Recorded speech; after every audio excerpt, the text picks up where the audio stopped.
Олон улсын эмэгтэйчүүдийн эрхийг хамгаалах өдрийг тохиолдуулан Entrepreneur эмэгтэйчүүд форумыг 6 дахь жилдээ зохион байгууллаа. Энэ удаагийн форум тойрог эдийн засаг ба эмэгтэйчүүдийн бизнесийн манлайлал сэдвийн хүрээнд өрнөсөн юм.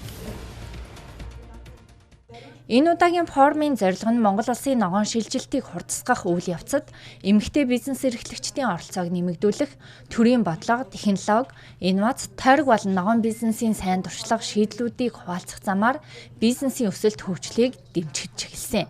Форумд нийт 200 гаруй оролцогч оролцсноос 140 орчим нь эмэгтэй бизнес эрхлэгч, 60 орчим нь түнш байгууллагуудын төлөөлөл байлаа. Гол зорилго маань бол эмэгтэйчүүдэд ялангуяа нэг тойрог эдийн засгийн ойлголтын мэдлэгийг нэмэх зорилготой.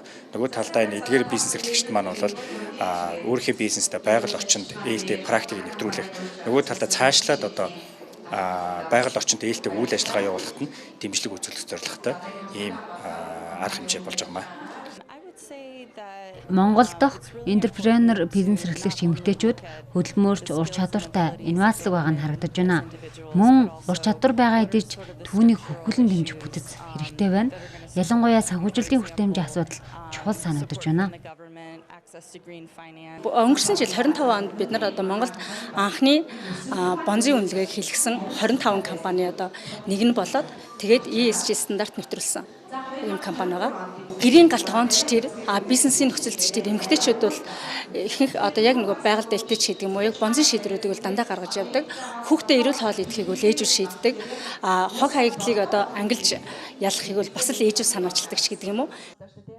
Форумыг Европын холбооны Switch Asia хөтөлбөрийн санхүүжилтээр хэрэгжиж байгаа эдийн засгийн ногоон шилжилт төслийн хүрээнд хөгжлийн шийдэл төрийн бас байгууллага People in Need олон улсын байгууллага зэрэг газрууд хамтран зохион байгууллаа.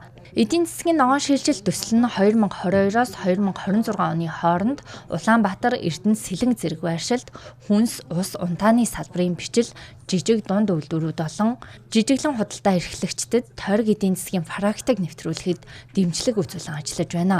Төслийн хүрээнд 2000 гаруй бизнес эрхлэгч сургалтанд хамрагдаж 22 компани, байгаль орчин нийгэм засаглалын стандарт нэвтрүүлэн 14 компани нийт 2.5 тэрбум төгрөг зээлээр зуучлуулан авсан байна.